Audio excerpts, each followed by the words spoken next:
Hey, everybody, and welcome back to another episode of the Sales Entrepreneur Podcast. I am Daniel McComber, and with me today is Connor Dehlin. He is a owner of Full-Time Filmmaker and the founder of Worth the Follow. On this episode today, we talk a lot about his journey going from public speaking and being on stages and selling in that capacity to becoming an owner of multiple companies and honestly being a very influential and helpful person in the content creation space. We take quite a few tangents and talk a lot about how sales impacts life and how ownership in companies can change your personal life. And so I hope you all enjoy this episode.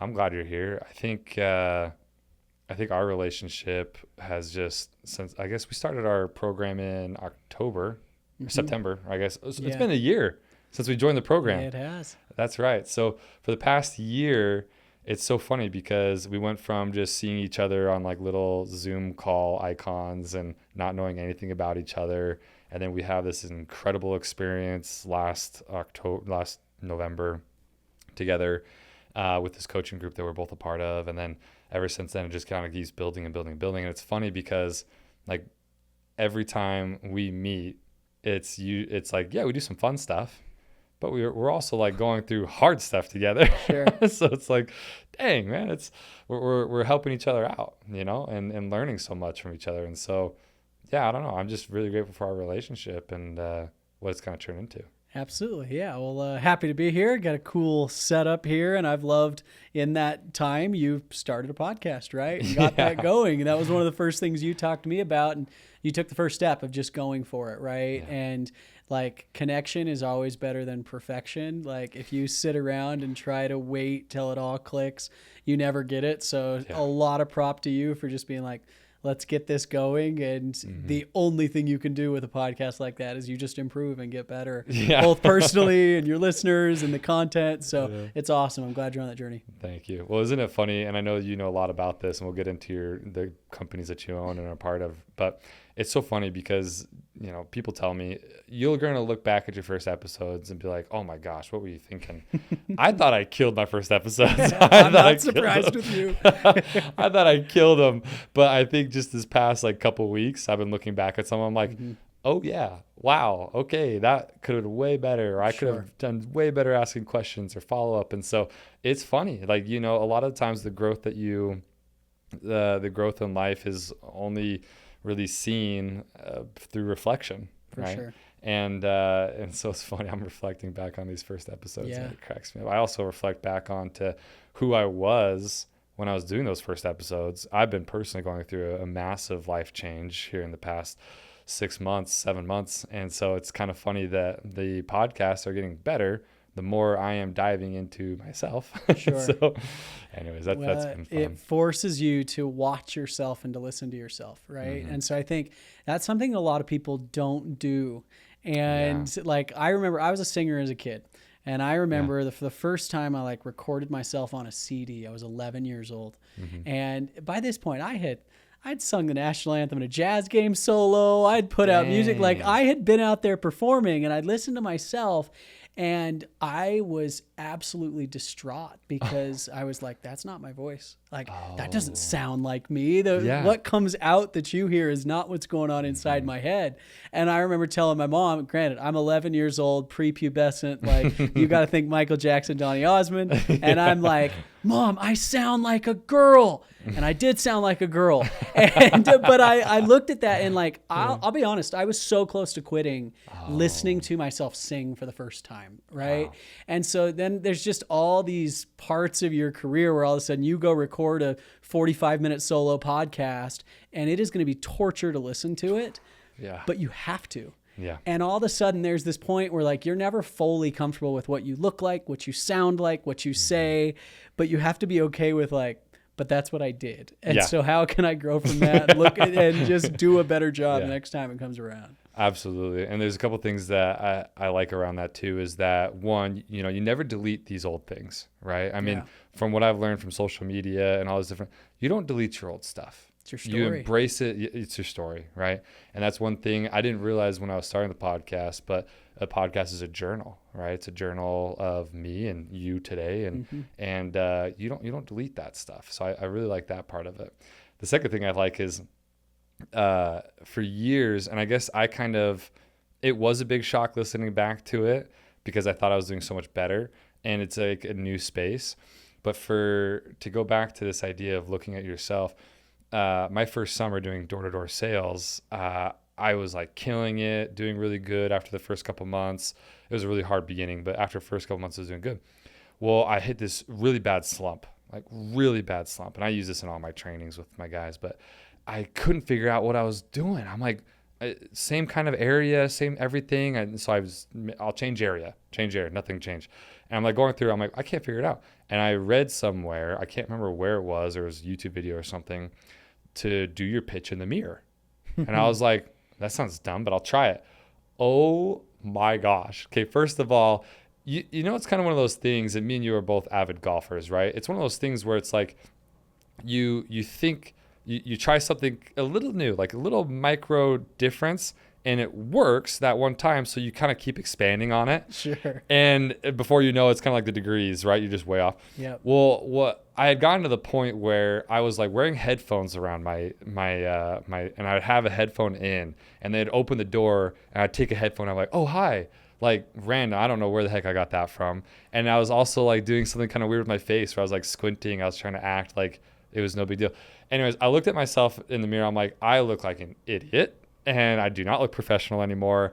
And I just cut all the crap. It was the greatest thing ever. I cut all the crap. I went right back to selling amazing numbers. So it's funny because it's often a longer period of accumulating bad habits or whatnot, and to the point where you finally look at yourself in the mirror like, holy crap, I don't even recognize that person. Yeah. Yeah.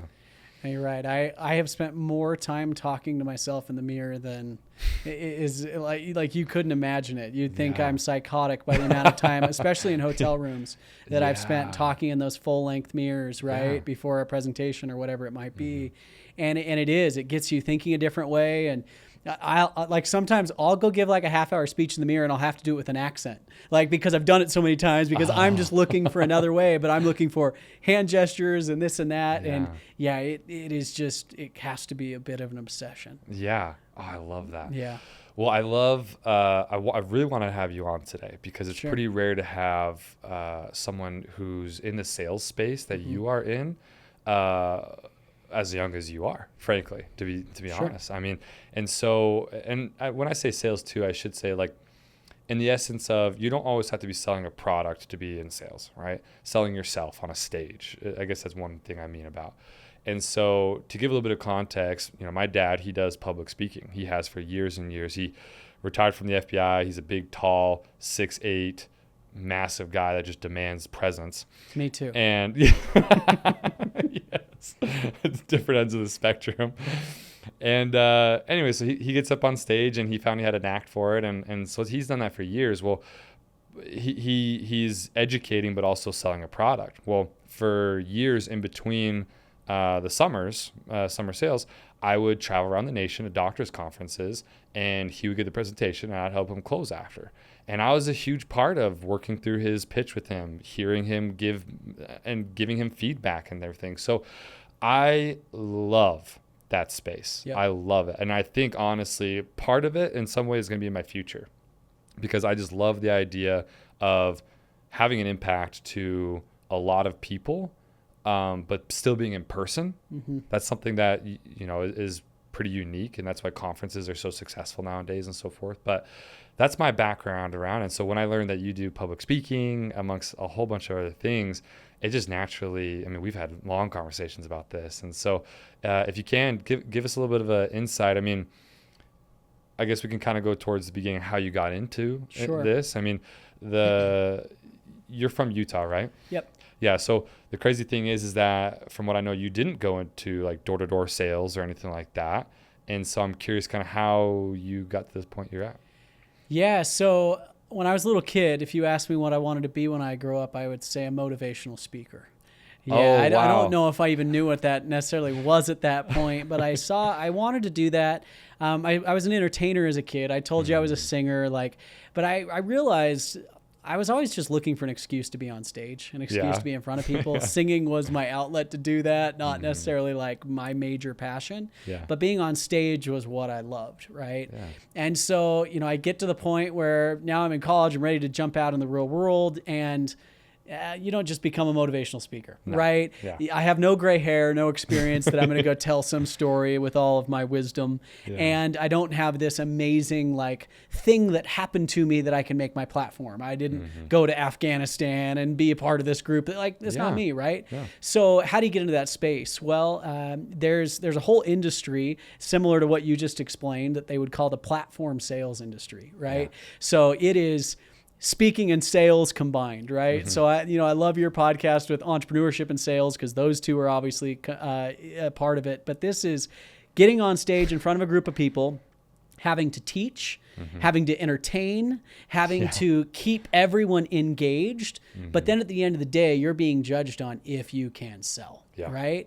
And so I heard about this industry, and here in Utah, it's kind of a home base of a couple things like MLM world, door to door, and platform sales. Actually, you just don't hear about it as much. Yeah. So walk into a company. It was the largest seminar company at the world at the time. So companies that put on financial training, seminars, things like that. The company was called Response, and basically went into them at 21 years old and said, "Hey, I want to speak for you guys." Right. Yeah. And they kind of laughed at me. They're like, well, our target audience is in their 40s, 50s, and 60s, couples preparing for retirement, and you look like you're 16, right? And they said, but you can do crew, like what you just said you did for your dad. Yeah. Basically help put on the events, sell at the back tables, help people out. We'll give you some per diem, fly out with them. So I'm a senior in college at the time, and I just decided, I'm like, you know what, I'm going to take this. If I hate it, I'll treat it like an internship, come back and finish. If I love it, I'll stick with it and finish online, which I could at that point. And I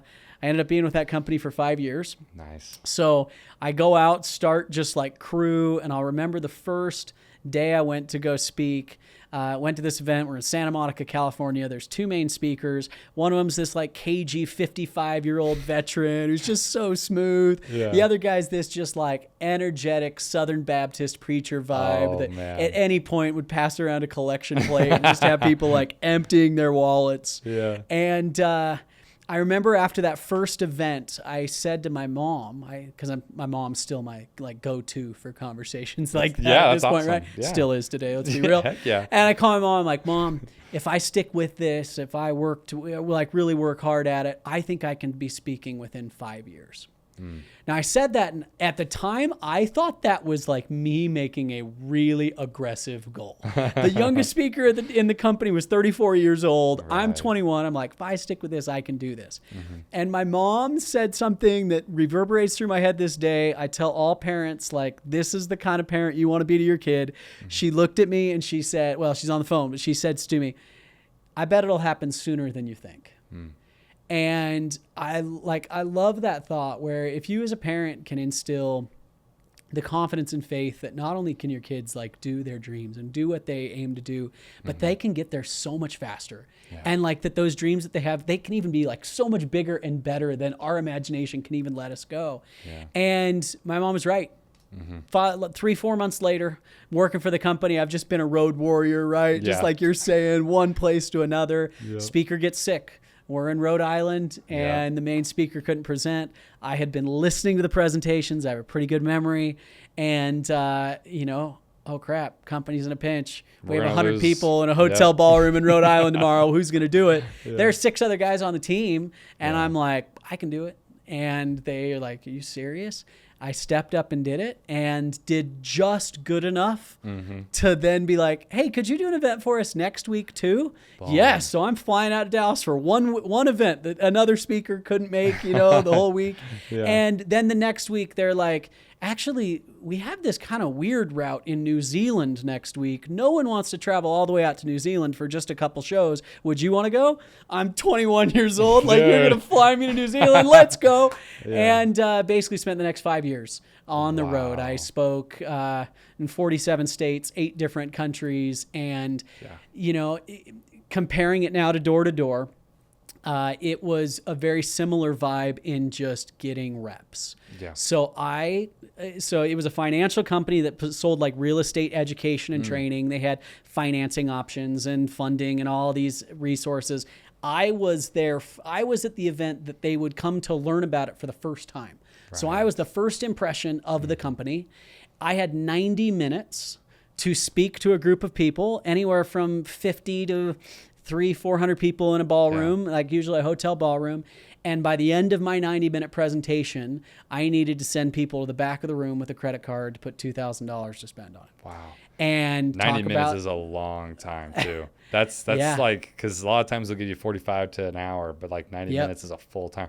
So I guess the company was paying did they pay for the whole venue, or were you guys like parts of a bigger conference or something? Good question. Yeah, they actually put on the whole event. Okay. So yeah, the company you had put time on the whole afterwards. Event. Like, okay, cool. We have time. Go back, because a lot of times we get stuck with like, okay, well, there's someone coming up after this, but we also want you to go back to the room to start paying. So that's amazing. So I mean, that's a lot of confidence that company put in you.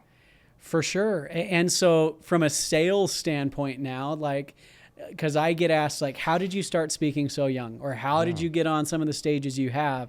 And honestly, the answer is really simple.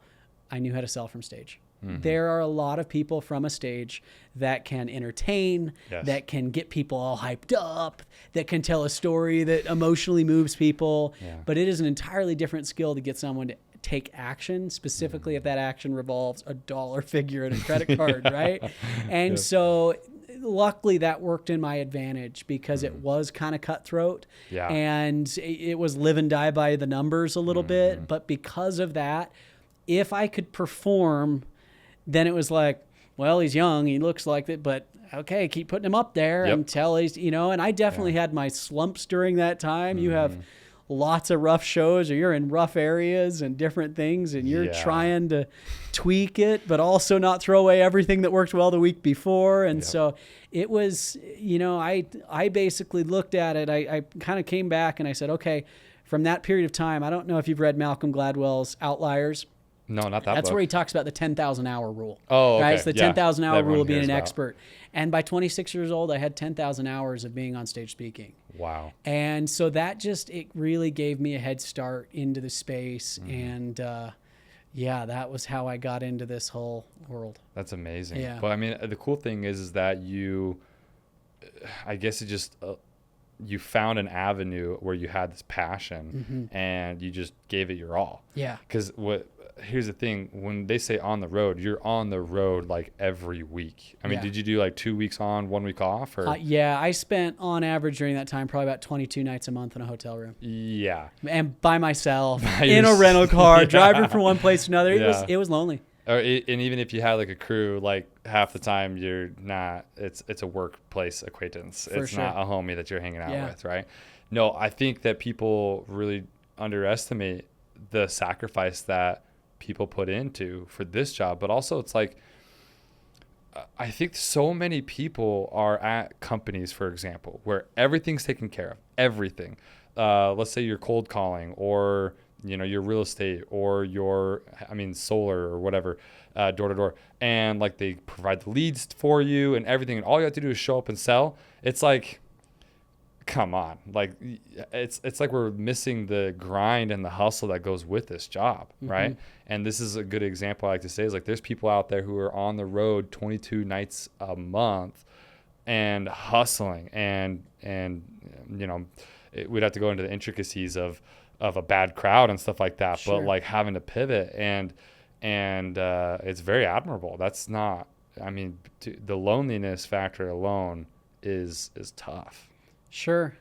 Yeah. It's been interesting. I'm sure we'll talk about this as we go on, but now I'm an owner of that kind of company as well as a speaker. And it's a little different because in some ways it is kind of nice just to be a bit of a hired hand, right? Yeah. To roll in and you do your thing and you're good at that. And I didn't have to go convince the people to come to the event. Like they were sitting in that event and then I stood up in front of them and that was my role. Yeah. And, that's where entrepreneurship comes in, right? Yeah. Like I think a lot of entrepreneurs start as a really skilled, craftsman in whatever that craft is, or sales or whatever it might be. And they get really one-dimensional on what they do. Yes. Uh-huh. And then you go to start a business and you're like, I spend 2% of my working hours doing what I actually feel I'm good at and actually what I'm love. Yeah. And so, it's been a shift. But during that time, I was on the stage getting those reps. Yeah. Wow, that's amazing. And so I guess you learn how to sell through that. And did you see how that bled into your life at all? Like being on stage and learning how to sell and working with people. Like how did that kind of affect, maybe in positive or negative ways, your personal life? Yeah, really good question. Let's get deep. Why not?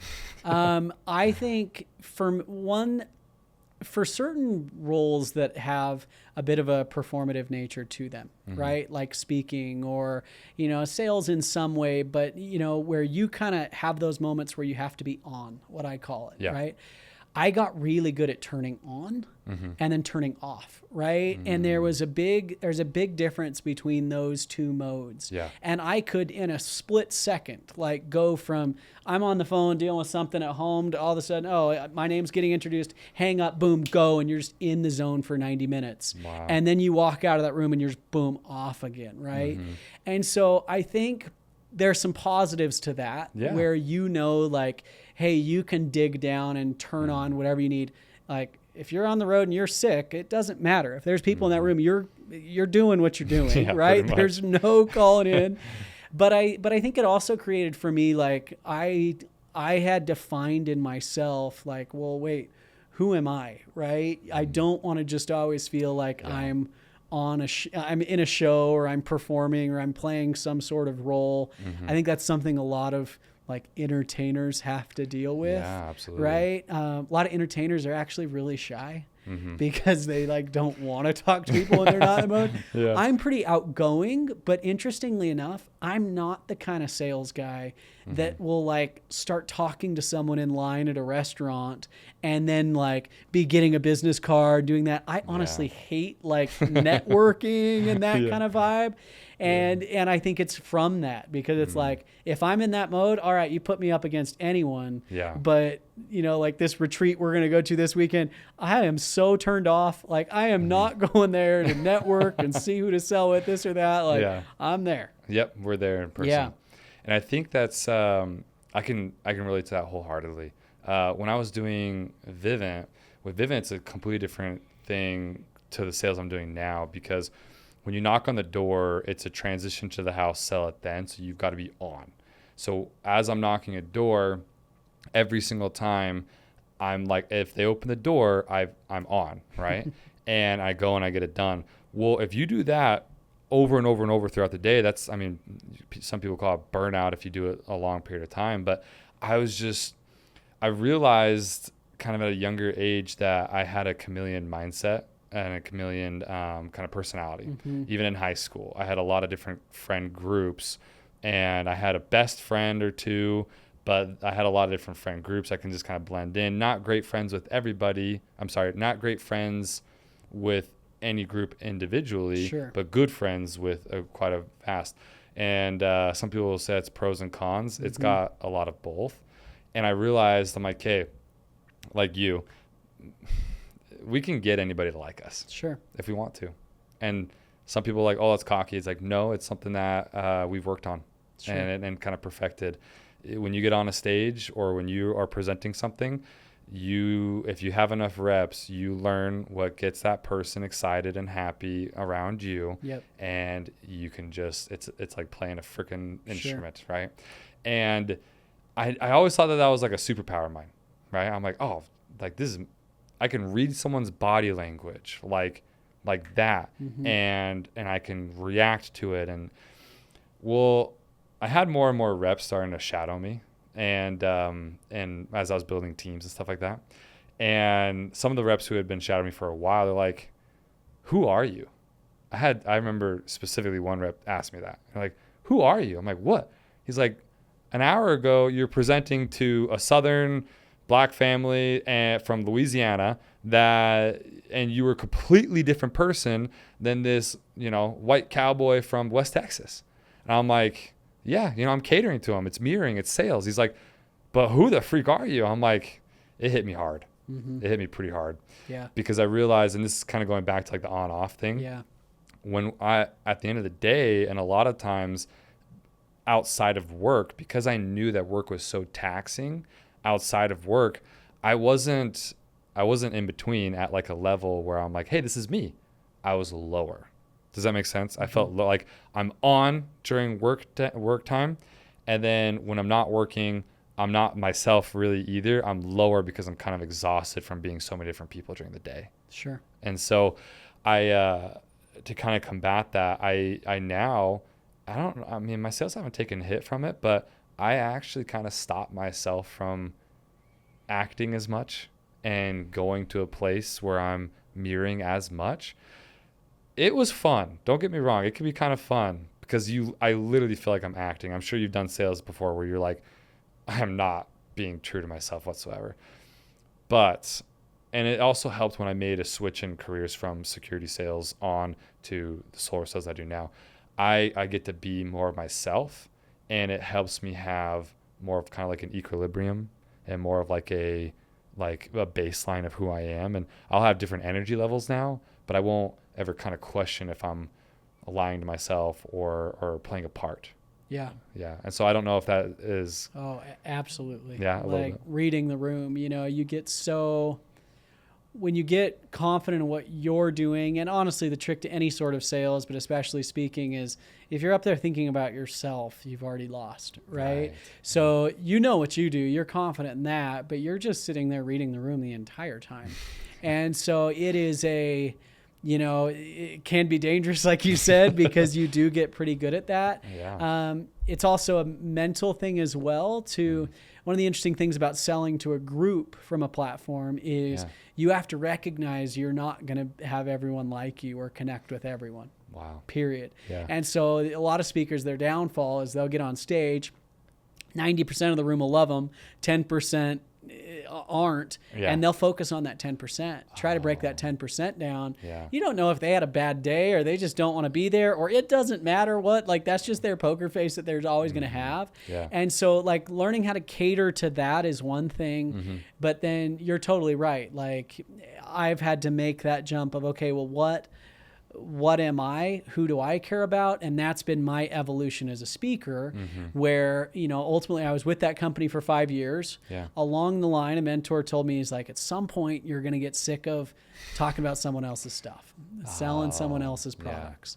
And I was like, I imagine that might be right, but I'm not there yet. Right? I remember thinking, and then there became a point where I knew I'd hit it, where it was like, oh, okay, this isn't as fulfilling anymore because, man, I've gotten the practice of being on stage and doing this, but now like, well, what is my message, right? And then the minute that shifted to where all of a sudden I started to be able to get my creative juices going too, and started saying things that I felt I had created and were me, that's what helped me overcome that of, I still might react to the energy of the crowd and be in a different spot there. But if I'm speaking things that I'm passionate about and fully believe and created myself, then it's so much easier to feel that genuine authenticity. Yeah, absolutely. No, I love that idea.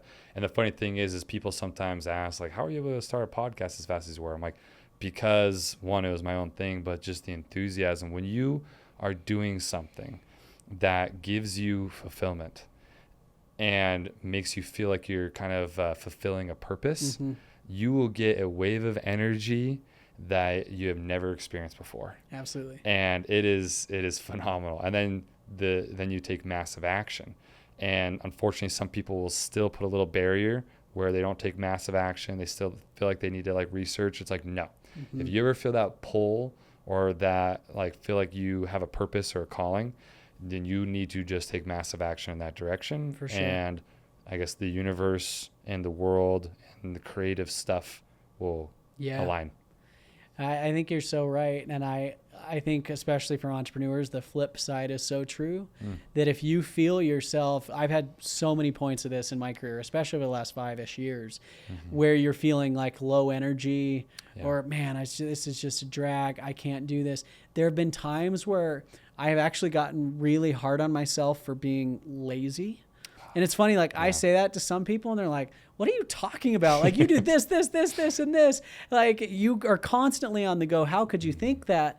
But I know myself. And to me, when those times come up, it's because I haven't found it in that moment. Like I'm off. I'm not on the right track. And the difference when you start to recognize when you're feeling aligned and you know what you're doing and you have a direction and it's fulfilling compared to when it's not, it is night and day.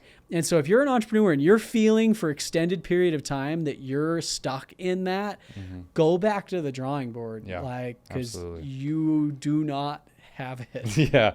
Well, I love how you mentioned that laziness. And I had a thought just come to my mind where, because I felt this in my life too, especially just a couple of years ago, where if you feel like your laziness or, even if you're getting good numbers in sales, but you're like, man, I'm kind of lazy. I'm not even like trying that hard.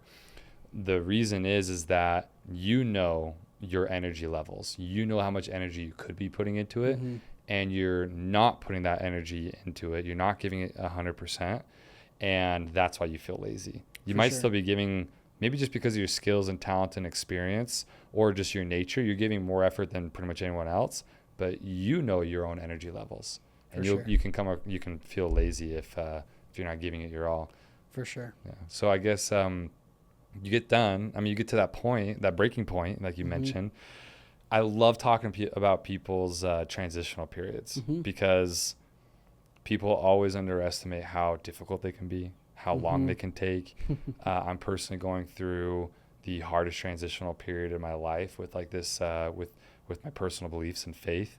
And I did a couple years ago when I decided to leave Vivint, which is very much a cultural kind of I love that you just talking about your faith and leaving these. You're like, and I chose to leave Vivint, the religion that it is. It really is. I started wearing non-flat brim hats. Everything I wore didn't have a Vivint logo on it, and it felt like I was disrespect. No, it's so true though. It's so true. It's crazy. Like you make these changes in your life and these transitions that can be really, really difficult. And so, I mean, how were you able to, I guess, what was the pathway that you found to make that transition? Man, it's crazy you say that because that 6 months after getting off the road was the most depressed I've ever been in my life, actually. Yeah. So I was ready to get off the road.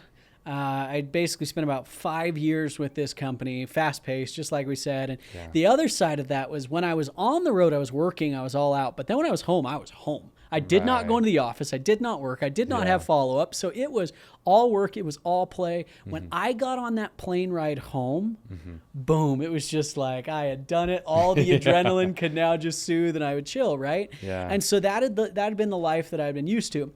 So I got off the road and ended up taking an opportunity with a startup in the social media space, customer engagement, kind of in the content world, still pretty early on. This was back like 2018 before even like people were really starting personal brands and things like that. Yeah. And so, that ended up playing a role in where I've ended up now. But I joined that company and I go from this fast-paced life to the fourth person at a startup that's spinning its wheels a little bit, trying to get things going.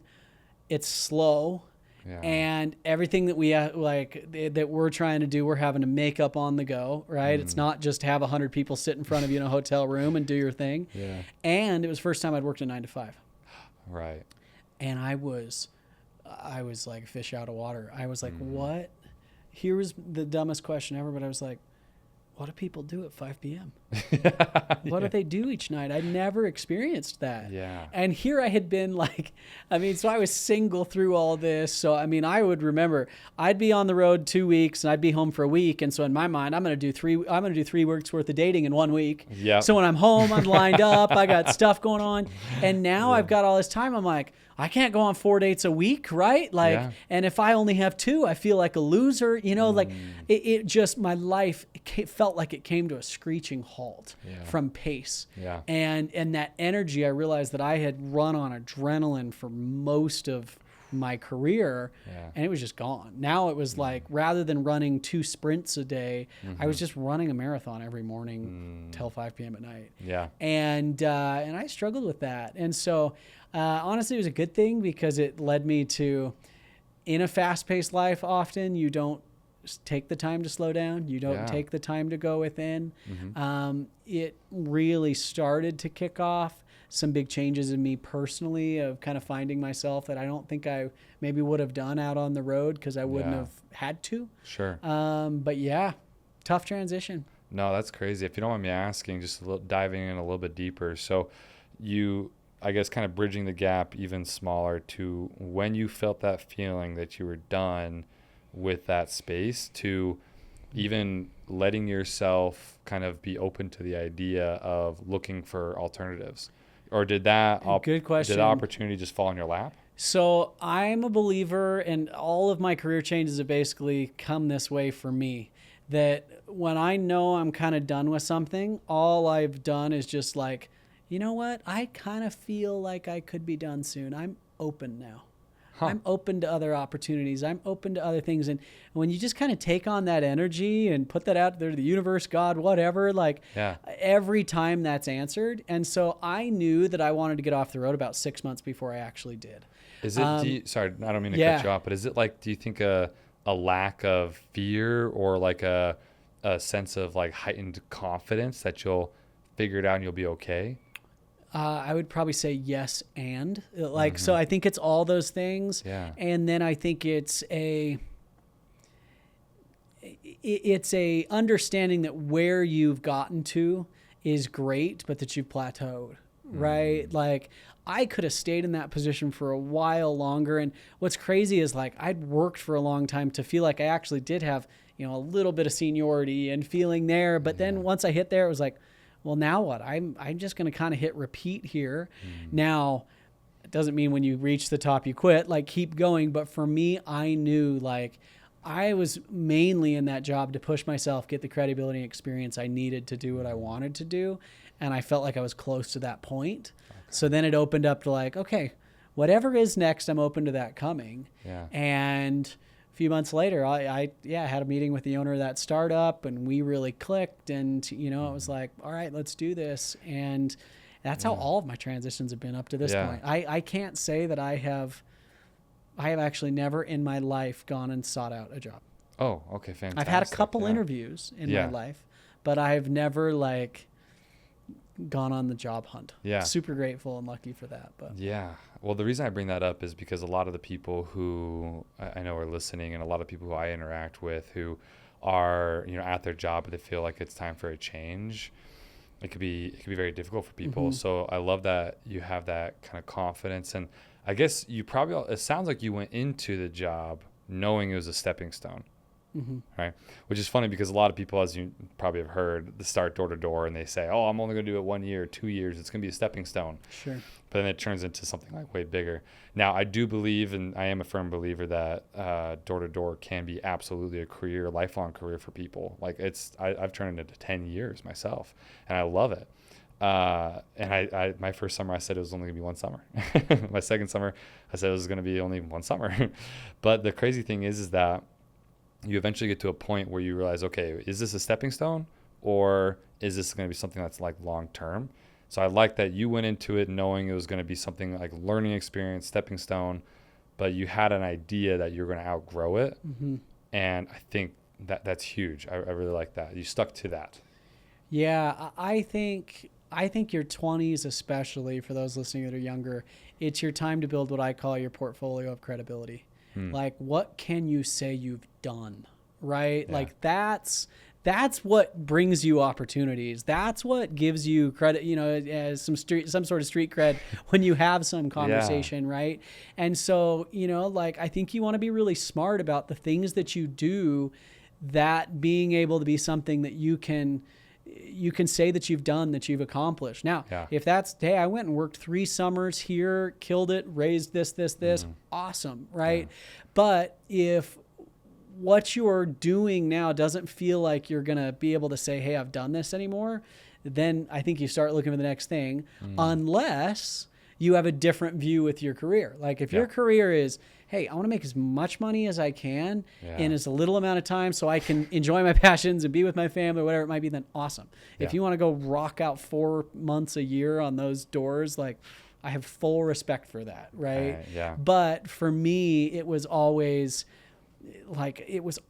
about what I felt like I was preparing for. And to be honest, it hasn't been until about the last year that I've actually shifted that and needed to get rid of that mindset of like, stop preparing. You're here. You're right? Here. Like, what are you trying to prove now? Like now just actually do it. Yeah. You know, and you've got to have that shift. It might come when you're 22, it might come when you're 35 or whatever, but there's that point where you've got to stop thinking stepping stone and you're thinking, well, what am I actually building? I love that. Well, one of the things that you mentioned just then that I want to hit on hard too is that killed it. You said like, oh, you killed it doing this. It's like, I think you gotta, if you're going to do something, you got to get to the point where you've almost perfected it.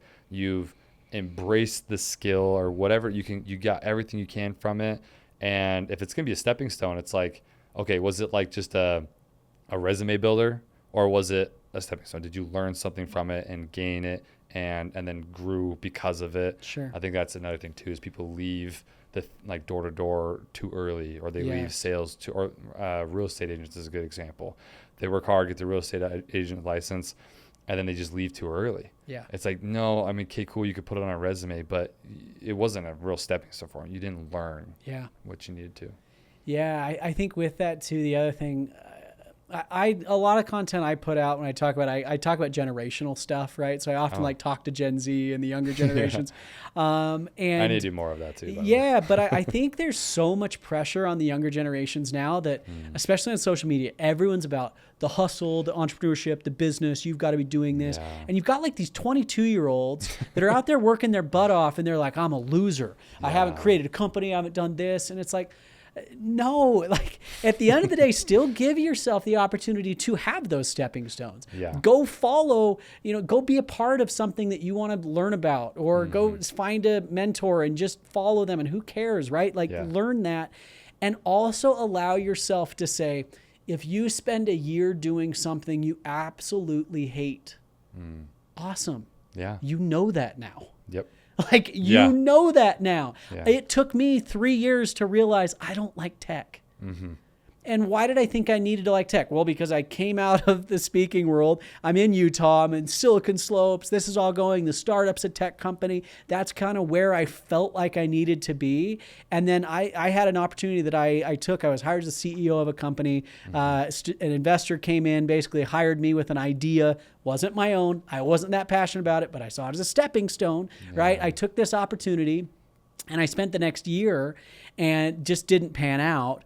But I'm so grateful for that year because one, I learned all sorts of things in that first year about business. And I felt like I got my MBA by this, this capital investor that just guided me through all these things. Yeah.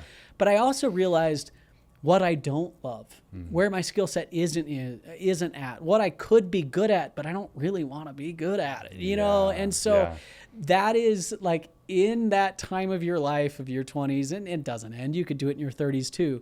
Yeah. If you go all in on something to find that that just wasn't for you, what a great victory. Wow. I love how you just put that, because it's so true. Like way too many people are putting out content and consuming content that make it feel like, hey, you have to find your passion now. You have got to find what you're really good at now. I'm like, that is so hard to hear. Younger or older, like, oh, I'm behind. I don't have my passion. I don't know what it is. It's like, you can't find your passion unless you go through crappy times first. Yeah. If you don't experience things you hate, how will you know what you're passionate about? For sure. It's opposition in all things, right? Yeah. And so a good example is like my wife and I, we traveled quite a bit. We now know that we like to travel to some parts of the world, And other parts, we don't ever want to go there again. And so be like, oh, you got to travel. Like, you got to experience everything that life has got to offer. I'm like, no. Like, we're really not passionate.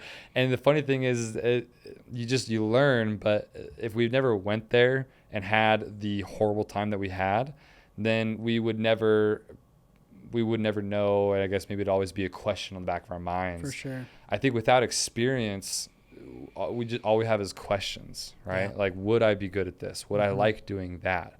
So without any experience if you're left to your own devices, if you're left with all these questions and unanswered feelings, then that just makes you go crazy. For sure. Yeah, I love that. And I'll kind of wrap up that thought to younger people, just piggybacking off what you just said. There comes a point where you realize, like, you're not in a race. Like, I lived 15 years of my life that way. And to me, it was always like, I was always motivated by time. I was, to be honest, like, when I was speaking at 21 for that company, I felt like a badass. And that's how I introduced myself. And in my head, I'm ahead of everyone. Man, I'm ahead of this and that. One of the reasons why I struggled when I came off the road after 5 years was, I'd left college, I'd finished online, I'd gone and done all this stuff on the road. And then I kind of came back into, the world, this space. I'm like 26 years old, and I'm realizing, oh crap, some people have caught up with me. Yes. And it's the stupidest thought, right? But I'm like, wait, I've been out here thinking that everyone else is just messing around in college and I'm out here being a badass, making money, like doing what I want to do. And all of a sudden, wow, not only have some people caught me, but that person's ahead of me. That person's ahead of me. Geez, what am I doing, right? Yeah. And when you realize, like, it's not a race because, one, there's nowhere to go. Yep. And two, even if there was, you're never going to get there. And so when you can relieve yourself of the pressure of, like, there's no finish line. Yeah. So actually, what's the rush? Yeah. And so, enjoy it along the way, and then look at where you're at in that very moment and be like, hey, if you would have told me 5 years ago that I'm right where I'm at right now, I would be pretty excited about that. And so awesome. Go do the same thing to that person you are now in the next 5 years, 2 years, and just go. Yeah. If I could tell a story real quick about that. Go. I mean, for years, and before I married my wife, and for years, I told him I'm going to be a millionaire by the time I'm 30, right? And it was just something I said, and people would be like, oh, you should said it sooner. It's like 1 year I remember I was like, yeah, I'm going to be a millionaire by the time I'm 26. And then I was like, oh, no, that was dumb. I'm going to go to 30, right? And the funny thing is I was making moves. I bought a duplex. I sold a duplex, and I'm like making good money. Man, it's just so funny. Priorities they'll change, right? Yeah. It got to the point where 2 years ago, built out this team, and I'm making moves. It's fantastic. I make the most money that I ever had. It wasn't $1 million, but I made a lot of money. And I hated my life. It was so bad. And my wife hated my life too, if that makes sense. Like, she's like, you're like not here, and when you are, you're not thinking about us. And she's like, also, like, you like are grinding yourself to a pulp. Like, why are you doing it? Like, I'm not telling you to do it. And so through this coaching program and everything like that, and the confidence that I've gained from having you and others in my corner, this year was the first year where I changed my priorities, and I'm 29. This was my last year, right? This is my last year to be a millionaire, right? And the funny thing is I feel more wealthy now than I have my entire life. For sure. And I'm not going to make $1 million this year, and I don't care. Yeah. And so it's something very, I literally just did the reflection on this a couple months ago. So it's something I'm very proud of, actually. Yeah. Is that I set a goal kind of, and I mean, it wasn't a bad goal. I mean, it's not a bad goal to like want money. It's an ambitious thing. Everyone should want money, period, because you could do a lot of good with it. But at the same time, I realized, well, I could do a lot of good now without that much money. Yeah. I'm like, why am I waiting to do good and be a good father and be a good husband and be in equilibrium with myself and be good with myself? Why am I waiting to do all of that until I make money? Yeah. I could do that right now. Sure. And so that's a little bit of a tangent, I know, but no, you're totally right. And I'll continue riffing on that. Yeah. what does it even freaking mean to be a millionaire anymore? It's such a stupid phrase, right? Like our parents said that, like, oh, millionaires or this or that. Holy crap. Have you seen what $1 million home looks like now? Like it's kind of insane when you think about that. So, you might have these younger people, oh, I'm going to be a millionaire. Well, what does that mean? You said a minute ago, I'm not going to make $1 million this year. That's not what it means to be a millionaire. Right. Does it mean that you have a net worth of $1 million? Does it mean that you own $1 million assets? Does it mean that you work for or you have a company that brings in $1 million in revenue? Yeah. But makes 10%, right? Like it's so dumb. So get more specific with what that means. Absolutely. And so, the goal is not to become a millionaire. Is it to bring home this much? Yeah. Is it to have this much in an investment account? Is it to have this much in, and I think that oversimplification of stuff like that only sets you up for failure. Yeah. Because you could make $1 million in the next year and spend it all and be like, well, I'm not a millionaire because my net worth is $1 million. Absolutely. No, I love that. All right, we're done. Perspective. Yeah, no, that's perfect. Well, out of curiosity, so you had the CEO role, and I love that you've been including your story along this too. Fantastic. And so you had the CEO role, that didn't work out. What was next? Yeah, so in that period of time, so I was with the startup for about 3 years, really kind of learned more of the game of social media, of content specifically, kind of saw where things were heading. What year during, is this, by the way? 2018. Okay. During that period of time, I was coaching and consulting like with the company I was with and selling and, out at, events and things like that. But I wasn't speaking as much as I had been. So I missed that. Right. And I actually started a podcast, back like 5 years ago now. And it was just a fun passion project. Yeah. Learned a whole new game where it was like, oh, I know how to speak in front of a crowd. How do you speak in a quiet room in a camera by yourself? You talked about your first podcast episode. I remember going and buying a Yeti mic and recording it on my iPhone on a tripod, finishing the episode and realizing I didn't hit record on my Yeti microphone. Oh. But I'm like, but I just did it. If I don't do this one, just put it out. I put it out with my phone's sound. I didn't even care. Nice. But I learned through that process, like I started getting my feet wet with content and realizing honestly how difficult it was. Yeah. Like here I'm a skilled speaker and I started, it was fun in the podcast. Half my episodes were solo and I'm a storyteller. Like I tell history. I bring history in today's world. Like I love responding to current events and things. Yeah. And so I'm getting all this creative genius up, but my content looks like crap. Right? Like it doesn't look very good. So anyways, if I'm going to kind of speed it up, I had the 9 months, 12 months as CEO of that company, ended up fizzling up, but I had some other ventures going during that. And as a part of that, I connected with a gentleman named Landon By The Way. Landon By The Way was basically kind of a content celebrity, one of the creators of a company called Full-Time Filmmaker.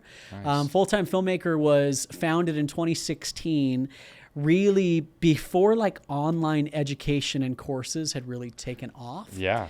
And so they built out a course for how to make better video and photo content, right? Wow. How to be filmmakers. Yeah. Now over 2 million subscribers on YouTube, over 100,000 paying students. I mean, it's a very legit brand, internationally known. He was at kind of an interesting time where he'd actually just stepped away from Full-Time Filmmaker, kind of the day-to-day of it. And I was looking for some opportunities, and frankly, I hit him up to help me with my podcast. Wow. Much like we're in this room right here. Yeah. I'm like, dude, I just want my podcast to look better. And what's funny now, there are a lot of studios like this that you can sit a mic and have it look good. Our lighting's good. Yeah. But back then, like that wasn't, people would do podcasts like on their Zoom with their AirPods with the cord cords, attached, right? And so I'm like, will you help me do this? And we all of a sudden just recognized we had a little bit of a good working relationship. Yeah. We built a podcast studio in his basement. Cool. And obviously he's an expert when it comes to making stuff look good. Yeah. And we just started talking. I'm like, what's your goal, man? He's like, well, I want a studio. He's like, and he starts listing off, like, if you were a filmmaker, what you'd want. He's like, I want a cyc wall. I want this, this, and this. And I looked at him. I'm like, well, why don't we do that? Like, let's just do that.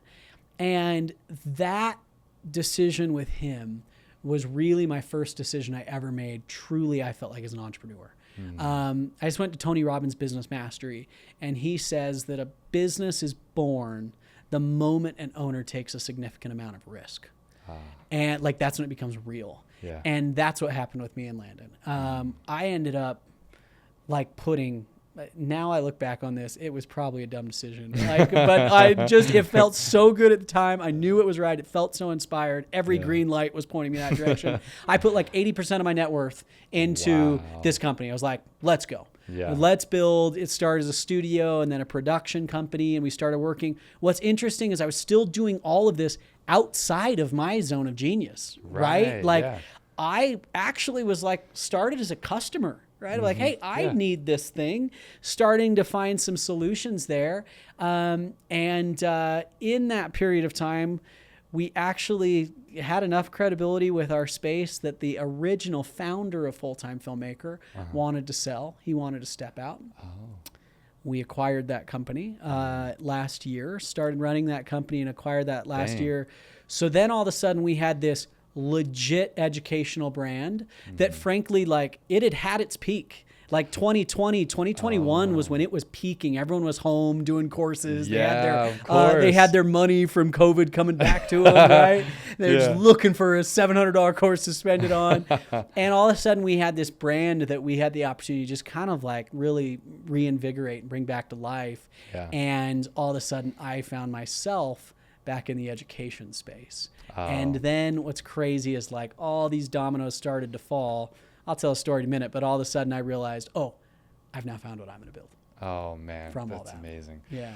I mean, the cool thing is that when you look back and see the paths, there's no way you could have drawn on a map how you would have gotten there from, a year before, or even at the time of you starting to make actions. You can't predict something like that. No. That's incredible.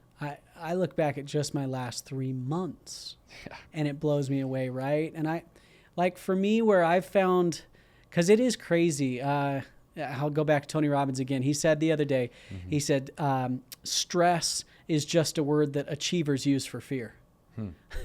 I love that, right? Yeah. And so for me, like when it comes to stress, it's been two things. Like if I can know generally where I want to go, what that looks like, where I want to go, and I just know what my next step is. Like I just feel confident in what I'm doing right now. It feels aligned. It feels like it's the right spot. That's all I have to worry about. Because if I do that well, the next step guaranteed will show itself. Yeah. But if I sit there on this step and knowing where I want to go, and I'm focused on step 4, 5, and 6, I will drive myself crazy. I will quit. I will never get there.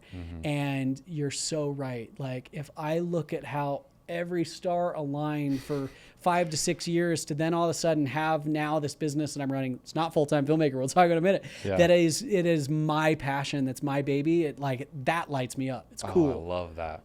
Well, the crazy thing is that you along the way of taking risks, you learn more about yourself, right? It's really hard to learn more about yourself without taking risk, period.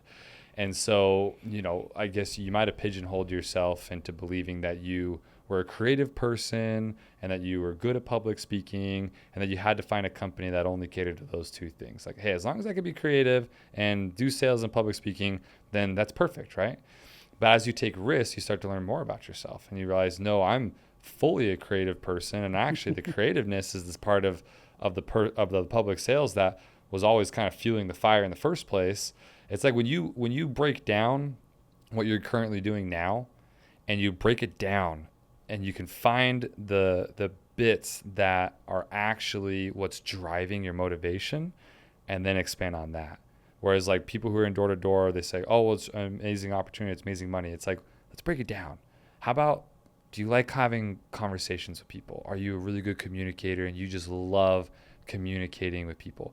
Are you a giver? Do you actually feel like your product is going to benefit that person and improve their lives, and you feel like you are giving them something?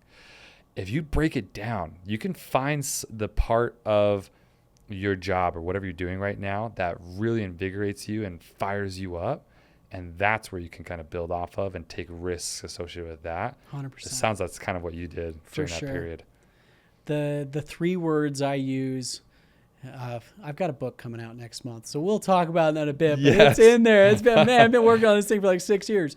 But anyway, the 3 words are explore, experiment, expand. So to me, like that's sequential of being willing to explore. And being willing to explore means that you're willing to admit that you don't know the answers. That you don't know that you're right. I don't know if you've read the book Sapiens, but put it on the top of your list. It's amazing. That's cool.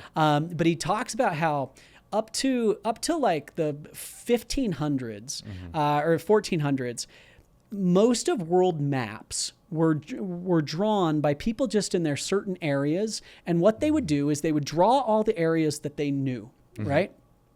And then all the areas that they didn't know beyond their knowledge, they would make stuff up. Up here were mountains, and this was magic, and it was kind of fantasy and magical how they viewed. They had their little sphere, and then it was the great mountains and the great sea and these different things, but they didn't know, right? And then there was a shift that took place in Europe in the 1400s where people started drawing maps with empty spaces on them. So they were drawing Europe, they were drawing Asia, like places they knew, and then they were just admitting there's stuff out there that we're not sure what it is. Okay. He points out that within 100-year span from that change, every spot on the map was filled in. Wow. Because to the European world, right? To that group that had just been there. Because what it sparked in people was they wanted to explore. What drives more curiosity than an empty freaking map, right? Like, okay, where can I go find out there? What can I do? And you all of a sudden, like, I can't imagine the bravery it took for people to get on board a wooden ship and just get out on the open water until they find land. Right? And so he basically just talks about how, like, that willingness to admit that you might not know the answer, that's the heart of exploration. And then from that, hey, once you start exploring, experiment on things that you like, on the things that you don't like. And then when you find things that you're good at or that you like, expand, expand in those areas. And so anyway, I just love that thought because you've got to stay curious. You've got to stay hungry. But then when you find those experiences that you like keep going. Just I love ping pong to the next one. Well, I got to hear the rest of the story now. Okay, you got to get you in. So anyway, I'm curious. This is the first time I'm hearing it. So full-time filmmaker, we acquire this brand. We have this production company, right? And all of a sudden we have all these people that are coming in that they want to make really good content, or they're going to hire us to make the content. But then we're noticing there's a huge gaping hole. People don't know how to tell their story. They don't know what to say. They don't know how to say it. So you can hire the greatest video team in the world with the most expensive light and cameras, or spend all your time learning how to do it. But if you don't know who your audience is, who you're speaking to, what problems you solve, where you're trying to get them to go, good luck. And all of a sudden, idea clicked for me. I'm like, oh, we can start training on that. Like this is my idea. Now, here's where this kind of comes full circle in a crazy way that for the entrepreneurial people listening to this podcast, they'll love. 2 years earlier, I'd come up with this idea for I thought of like a podcast network. Through the startup I was in, I'd been connected to kind of some influencers and things like that. I'm like, maybe we do this podcast network. And I came up with this cool name that I thought at the time. I'm like, WTF. It was worth the follow. Right? So it was this concept of like, this is worth the follow. I came up with this idea in 2021. Okay. And that's actually what I originally went to go talk to Landon about. I'm like, hey, maybe we do this as we're doing it. But then it went to the podcast studio. It went to the production, all these different things. We acquire full-time filmmaker. This whole WTF idea is just way down the road, right? Well, all of a sudden now I'm realizing, man, we need to train people how to do this. And a connection that I had from the speaking world basically reached out to me, and they're like, we love what you guys are doing with full-time filmmaker. We love what's going on here.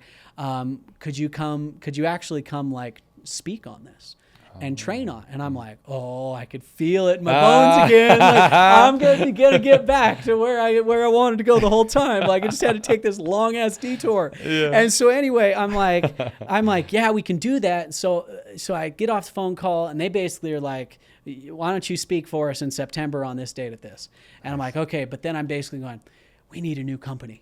because it's not full-time filmmaker. That doesn't make sense. Yeah. It's not a production studio. That doesn't make sense. There's got to be a company that like helps people figure out how to do this. We've got to open a new entity, right? Yeah. So I hang up the phone. This was like a 9 a.m. phone call, and I'm now just kicking around this idea of like, what? Like, we need to start something else. Mm-hmm. I kid you not, 2 hours later, I get an email from the state of Utah telling me that my LLC that I had incorporated with a 2-year license 2 years ago was up for renewal, asking me if I wanted to renew the WTF Worth the Follow Media Network. Oh my goodness! I get the chills, and I like looked at my computer. I read this email. I'm like, that's it! Like, oh my gosh, this is it. It was just like served up on a platter of like, oh, wow. Okay. And so it was just so cool to me, where it was like, I had that inspiration, and I felt like that was going to be my baby years before, but I wasn't ready for it yet. Like, I didn't have the pieces in place. Now, those like 2 years in between, all of a sudden, I own a production company. Yeah. I own an education company on how to create content. Yeah. I now have opportunities to get back in the speaking world on what I want to do. And then all of a sudden, man, that clicks. I go do this speaking engagement. It goes really well. We then start building out our back-end fulfillment offers, both coaching and content production. Mm-hmm. And then all of a sudden, I'd been kicking around the idea of a book for a few years. Yeah. And was it going to be personal development, or was it going to be business, or was it going to be this or that? Was it going to be like my podcast? No, that didn't make sense. And then I just realized, oh, your book's worth the follow. Yeah. Duh. Yeah. Like, that's what you do. You read this whole thing. And then all of a sudden, just to see those things. So anyway, it was just further testament to me of what you just said, of like, you don't know the answers. And also, like, watch how things come full circle in your life. Like, no opportunities wasted. No idea is a bad idea. The timing just might not be right, or you might not be ready. Yeah. But I love that. One, I've gotten those LLC reminders before. So when you said you got an email from Sarah, I'm like, oh my gosh, it was the LLC. Because I've almost forgot to do mine for a couple of years in a row. So that's so cool. But what's awesome is what the last bit you just said there, where you had the idea of Worth the Follow. And the funny thing is it kind of goes back to the idea of like not deleting it, right? Not deleting your past. Yes. Where it's like, okay, cool, this is a good idea. Maybe it just doesn't align with what I'm doing right now, but I'm gonna keep it in there.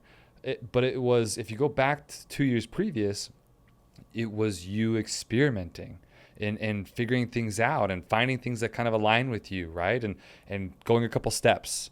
Okay, man, we're getting some roadblocks right now, and then all of a sudden this other opportunity pops up.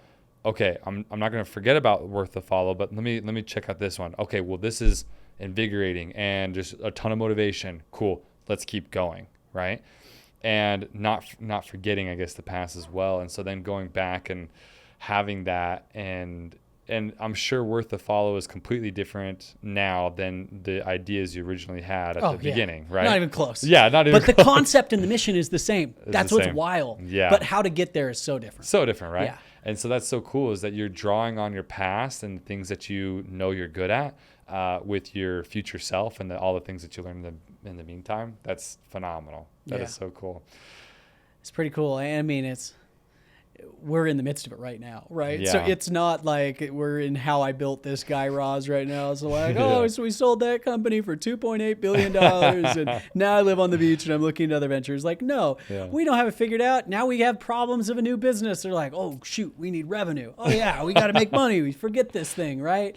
And you're constantly, going back and forth between the business that you're in and the business that you're trying to become, and trying to fight that balance, like, I love to live 5 steps ahead and be planning and thinking and preparing. And, like, here we are trying to get this business off the ground. But then at the same time, over the last 6 months, I'm like, I have to get this book out, right? Oh, yeah. I'm not making any money on the book right now. The amount of time, energy, resources being put to that aren't putting revenue in WTF's bank account right now. Yeah. But I know that, like, I've got to have that for these pieces. And then it's cool too to see, like, okay, more and more opportunities come, and I want to be more and more and more ready for them when they do. Yeah, absolutely. It's kind of like you are turning yourself into the most valuable asset that your business has. Sure. Right. And so you're just like, I'm going to learn this. I'm going to produce this. I'm going to make sure I'm ready for that. So that way, as your business experiences things, you're there to tackle it, and you're the number one asset. It's funny when you mentioned the revenue. Did you ever watch Silicon Valley? I've never watched it, but I've heard about it quite a bit. Yeah. A quote came to my mind where he's like, revenue? Why would you want revenue? No, you don't want revenue. Yeah. It's like Instagram, Facebook, they didn't have revenue. Anyways, that's awesome. I'm going to riff on that. So I got all sorts of thoughts in here today. Yeah. That's why I had to leave the startup world. Oh, is that right? Because of that thought right there. Oh. Because I realized, like, I was in the tech startup world for a little while. Yeah. And you listen to all these people talk about the valuations of their company. Yes. And they're not making money. Or they don't have that many customers and they're not doing stuff. And to me, it's so easy in that world to live in la la land a lot of the time, right? Yeah. And that world is so dependent on like this home run. It's I'm going to sacrifice everything now for the chance at this. And I was in that mindset for years. Oh. And then that was a huge shift when all of a sudden Full-Time Filmmaker and WTF and all these things started happening of like, my goal is not to sell WTF. Yeah. Right? My goal is to have a platform to speak on that I can impact, that I can help people. And I want it to support an amazing lifestyle along the way. And I want other businesses to come. But like relieving myself of the pressure of this huge unicorn exit. Yeah. Man. And so especially like to the summer sales guys that might be listening to this podcast, like it's so easy. There's so many guys that go from the doors, summer sales, making a lot of money, to I'm now going to create $1 billion company. That is not a one step, right? And even if it is for you, awesome. But is that the path you even want to choose? Yeah. It's like, what are the metrics that you focus on as a business? And that's how I'm going to ask you that right now. Okay, cool. We don't want $1 billion exit. What metrics get you most excited about for your business? Yeah, really good question. I think that's a living, like your business plan is a living document, right? So maybe right now. But for right now, I mean, at the core, if you take it from a high level, it really is like my goal is to help people build confidence in themselves and who they are, and then clarity in like how to tell that story and how to do there, so that they can then create. Right? Yeah. Like the power of this is it relates to everyone. Here you are creating content, right? And in order to do that, you had to get clear about what your goals are, and you had to be confident enough to stand in front of a camera or call someone on the phone and say, hey, will you get on this with me, right? Yeah. Like my goal and the whole concept of worth the follow is like helping put a spotlight on those that truly are worth the follow. Oh, and what does that mean? It's someone who leaves people better than they found them, right? Like we live in a world obsessed with followers. Right? Yeah. The antonym of follow isn't influencer, it's lead. Right? Yeah. Like we need leaders. We need people that are stepping up. So I want to help empower those people. So on a big scale, like my metric is how many people can I help do that? How many people can I help build the confidence and clarity in their vision to actually go out and do something about it and create it? So as far as how that translates to my business, how many people can I get in front of? Wow. How many people can I speak to? Right.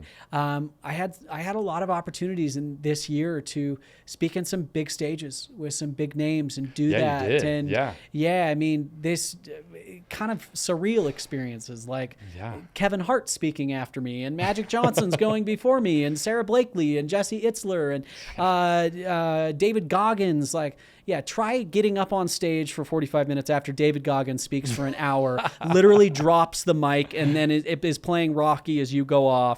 And then you've got to be like, all right, hey folks, sit back down. I'm going to talk to you.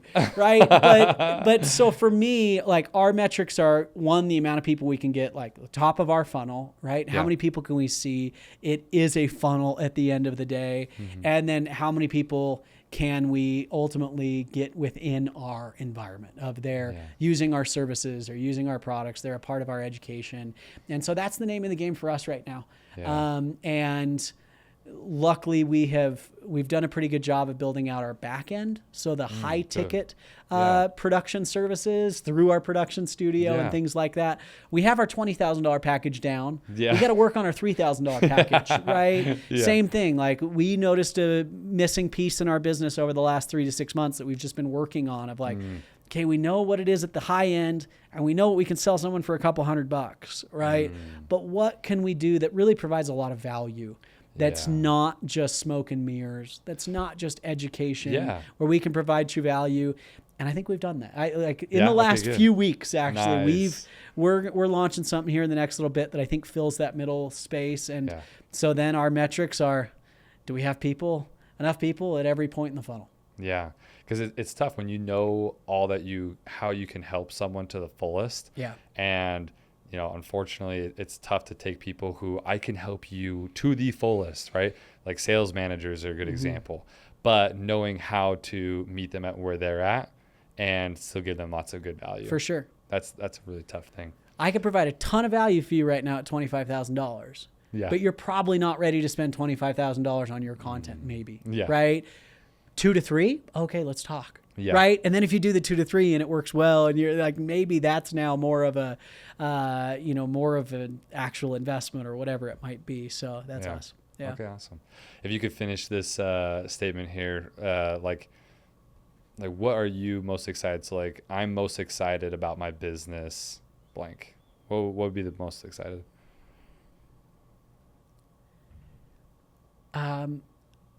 I'm most excited that I feel my business is going to give people confidence.